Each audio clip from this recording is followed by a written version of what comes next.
ഇങ്ങനെ ഒരു delimitation process നടക്കുമ്പോൾ നമ്മളൊക്കെ വിചാരിക്കുക സ്വാഭാവികമായും ഈ അതായത് കൃത്യമായ ആളുകളുടെ മാനദണ്ഡം അനുസരിച്ച് അല്ലെങ്കിൽ പ്രായോഗികമായ രീതിയിലുള്ളൊരു വാർഡ് പുനർനിർണയമാണ് നടക്കുക എന്നുള്ളതാണ്.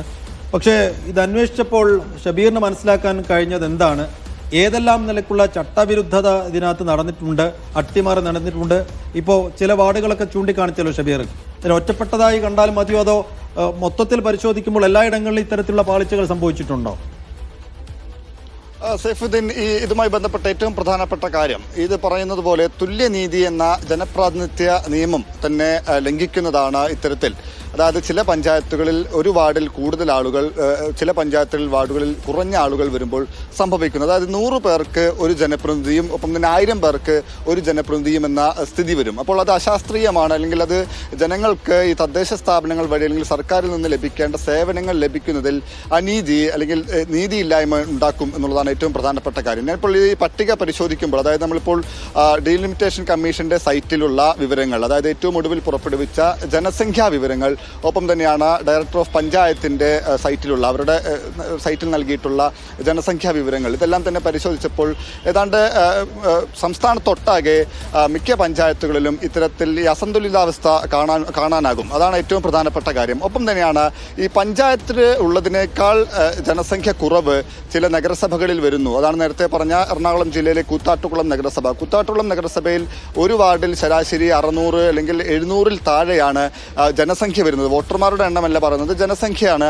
ആ നിലയ്ക്ക് വരുന്നത്. എന്നാൽ അതേസമയം തന്നെ മറ്റു ചില നഗരസഭകളിലേക്ക് പോയാൽ, ഇപ്പോൾ ആലപ്പുഴ ഉദാഹരണമായി പറഞ്ഞതാണ്, മലപ്പുറം ജില്ലയിലെ പല നഗരസഭകളിലെയും ജനസംഖ്യ പരിശോധിക്കുകയാണെങ്കിൽ വളരെ ഉയർന്നു നിൽക്കും.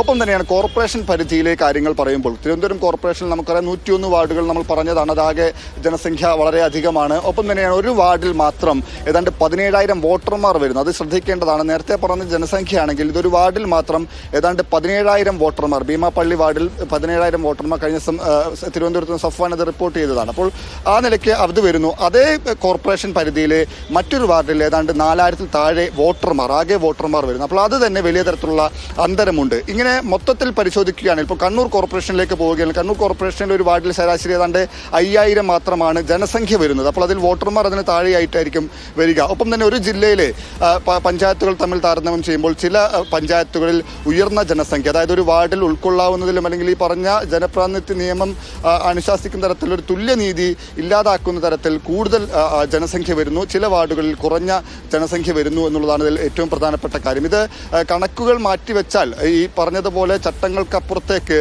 ഏറ്റവും പ്രധാനമായി ഒരു ജനപ്രതിനിധി എത്ര പേർക്ക് സേവനം നൽകും എന്ന ചോദ്യം ബാക്കിയാണ്. എന്തായാലും ഇതുമായി ബന്ധപ്പെട്ട് മറ്റൊന്ന് പ്രധാനപ്പെട്ട കാര്യം പറയാനുള്ളത്, അതായത് ഇതിപ്പോൾ റാൻഡം ആയിട്ടുള്ള പരിശോധനയാണ് നമ്മൾ നടത്തിയിട്ടുള്ളത്. അതേസമയം തന്നെയാണ് ചില ഒറ്റപ്പെട്ട ഗ്രാമപഞ്ചായത്തുകളുണ്ട്. ഇടുക്കി ജില്ലയിലെ മിക്ക ഗ്രാമപഞ്ചായത്തുകളിലും ഈ നിലയ്ക്ക് ജനസംഖ്യ കുറവുള്ള സ്ഥലങ്ങളുണ്ട്. അത് ഭൂമിശാസ്ത്രപരമായ സവിശേഷതകളാണ്. അത് മാറ്റി നിർത്തി കഴിഞ്ഞാൽ തന്നെ ഈ പറഞ്ഞതുപോലെ നഗര കേന്ദ്രീകൃതമായ സ്ഥലങ്ങളിൽ പോലും ഈ തരത്തിലുള്ള വ്യത്യാസം കാണാനാകുമെന്നുള്ളതാണ് ഈ പട്ടിക പരിശോധിക്കുമ്പോൾ മനസ്സിലാക്കുന്നത്. ഇത് ഈ ജനപ്രാതിനിധ്യ നിയമം അല്ലെങ്കിൽ ഈ പഞ്ചായത്ത് രാജ് നിയമമെല്ലാം തന്നെ മുന്നോട്ട് വെക്കുന്ന ചട്ടങ്ങൾക്ക് വിരുദ്ധമാണ് എന്നാണ് ആക്ഷേപം.